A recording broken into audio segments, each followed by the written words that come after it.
பிரபல YouTuber biryani man என்கிற அபிஷேக் ரபி பெண்களை இழிவுபடுத்தும் வகையில் வீடியோ வெளியிட்டதாக கூறி சென்னை காவல்துறை அவரை கைது செய்துள்ளது. என்ன நடந்தது இந்த விஷயத்தில் விரிவாக இந்த வீடியோவில் பார்க்கலாம். பிரபல யூடியூபர்களான இர்ஃபானுக்கும் பிரியாணி மேன் என்ற சேனலை நடத்தி வந்த அபிஷேக் ரபி என்பவருக்கும் இடையே கடந்த சில வாரங்களாகவே கருத்து மோதல்கள் நீடித்து வந்தன. இதில் அபிஷேக் ரபி அநாகரிகமான முறையில் பல வார்த்தைகளை பயன்படுத்தி வந்தார் என கூறி அவருக்கு எதிராக சமூக வலைதளத்தில் கடும் எதிர்வினைகள் வந்தன. இதற்கிடையே அபிஷேக் ரபி இன்ஸ்டாவில் பிரபலமான தயாளு என்ற பெண் தொடர்பான வீடியோ ஒன்றையும் வெளியிட்டார். அப்பெண் ஸ்கேம் செய்வதாக கூறி அபிஷேக் ரபி வெளியிட்ட அந்த வீடியோவுக்கு எதிர்ப்பு தெரிவித்து ஏ2டி என்ற சேனலை நடத்தி வந்த நந்தா என்பவரும் வீடியோ வெளியிட்டிருந்தார். இப்படியாக ஆன்லைனில் தொடர்ந்து வந்த இந்த மோதலின் நீட்சியாக அபிஷேக் ரபி ஜூலை 28ஆம் தேதி லைவில் வந்தார். அதில் பேசிக் கொண்டிருந்த பொழுதே அபிஷேக் ரபி திடீரென தற்கொலை முடிவை எடுத்தார். இதை கண்ட அவரது நண்பர்கள் சிலர் உடனடியாக அவரது தாய்க்கு போன் செய்து அபிஷேக் ரபியை காப்பாற்றினர். இந்த விவகாரத்தின் சூடு அடங்குவதற்குள் பெண்களை இழிவுபடுத்தும் வகையில் வீடியோ வெளியிட்டதாக கூறி பெண் வன்கொடுமை தடுப்பு சட்டத்தின் கீழ் யூடியூபர் பிரியாணி மேன் என்கிற அபிஷேக் ரபி சென்னை காவல்துறையால் அதிரடியாக நேற்று இரவு கைது செய்யப்பட்டிருக்கிறார். இந்த கைது எதற்காக நடந்தது என்பது தொடர்பாக சென்னை காவல்துறை தற்போது ஒரு விளக்கத்தை அளித்துள்ளது. அந்த விளக்கத்தின்படி சென்னை தெற்கு மண்டலம் கணினிசார் குற்றப்பிரிவு காவல் நிலையத்தில் சேனாம்பேட்டையைச் சேர்ந்த பெண் ஒருவர் புகார் மனு ஒன்றை அளித்திருக்கிறார்.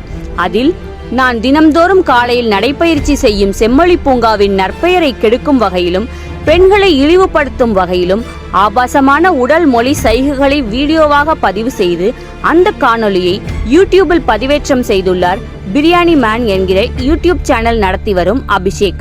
அவர் மீது கடுமையான நடவடிக்கை எடுக்கவும் என்று அப்பெண் கூறியுள்ளார். இந்த புகாரின் அடிப்படையில் தெற்கு மண்டல கணினிசார் காவல் நிலையத்தில் BNS ஆக்ட், IT ஆக்ட், பெண்களை தவறாக சித்தரித்தல் தடை சட்டம் மற்றும் தமிழ்நாடு பெண்கள் வன்கொடுமை தடுப்பு சட்டம் ஆகிய சட்டப்பிரிவுகளில் அபிஷேக் ரபி மீது வழக்கு பதிவு செய்யப்பட்டுள்ளது. அதனைத் தொடர்ந்து தெற்கு மண்டல கணினிசார் காவல் நிலைய ஆய்வாளர் தலைமையிலான காவல் குழுவினர் தீவிர விசாரணை மேற்கொண்டுள்ளனர். அதன் முடிவில் செம்மொழி பூங்காவின் நற்பெயரை கெடுக்கும் வகையிலும் பெண்களை ஆபாசமாக இழிவுபடுத்தும் வகையில் உடல் அசைவுகளை சைகைகளாக காட்டி கொச்சை வார்த்தைகளுடன் அபிஷேக் ரபி யூடியூபில் வீடியோ பதிவு செய்தது உறுதியானது. அதன் கீழ் நேற்று இரவு அபிஷேக் ரபி கைது செய்யப்பட்டார். தொடர்ந்து விசாரணைக்கு பின் அபிஷேக் ரபி நீதிமன்றத்தில் ஆஜர்படுத்தப்பட்டு உத்தரவுப்படி நீதிமன்ற காவலில் சிறையில் அடைக்கப்பட்டிருக்கிறார். நேற்று இரவு அபிஷேக் ரபி கைதான பொழுது அவர் லைவ் வீடியோவில் வந்து தற்கொலை முயற்சி செய்ததற்காகவே கைது செய்யப்பட்டார் என்று இணையத்தில் தகவல் பரவியது.